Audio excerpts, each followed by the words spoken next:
ಕಾಳಿಂಗದ speciality ಏನಪ್ಪ ಅಂದರೆ ಒಂದು ಸಣ್ಣ ಒಂದು ಬಾಲದಲ್ಲಿ ಒಂದು ಸ್ವಲ್ಪ ಇದು ಮಾಡ್ತದೆ ಭೂಮಿಯನ್ನು, ಅದರ ಮೇಲೆ ಮೊಟ್ಟೆ ಇಡ್ತದೆ ಮತ್ತು ಒಂದು ಇಷ್ಟು ಅಗಲಕ್ಕೆ ಅದರ ಮೇಲೆ ತರಗೆಲೆಗಳಿಂದ ಒಂದು ಗೂಡು ಮಾಡ್ತದೆ.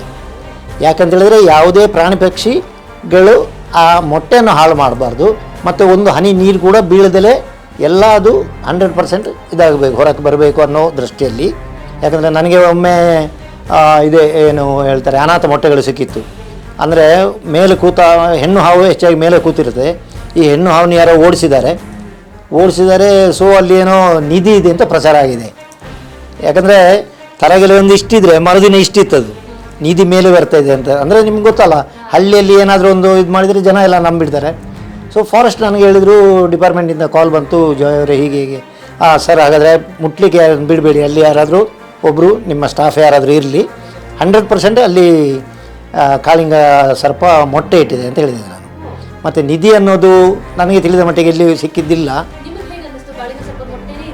100%. ಯಾಕಂದರೆ ನಾನು ಓದಿದ್ದೇನಲ್ಲ ಮೇಡಮ್, ಬುಕ್ಕಲ್ಲೆಲ್ಲ ಓದಿದ್ದೀನಿ ಇದು ಹೀಗೆ ಆಗ್ತದೆ. ಅದು ಅಂದರೆ ಒಮ್ಮೆಲೆ ಅದಕ್ಕೆ ನಾವು ನಮ್ಮ ಥರ ಕೈ ಕಾಲಲ್ಲಿ ತಂದು ರಾಶಿ ಹಾಕಲಿಕ್ಕೆ ಆಗೋದಿಲ್ಲ, ಅದು ದಿನ ಸ್ವಲ್ಪ ಹಾಕುವಂಥದ್ದು. ಸೊ 99% ಮೊಟ್ಟೆ ಇಡ್ಬೋದು ಅಂತೇಳಿ.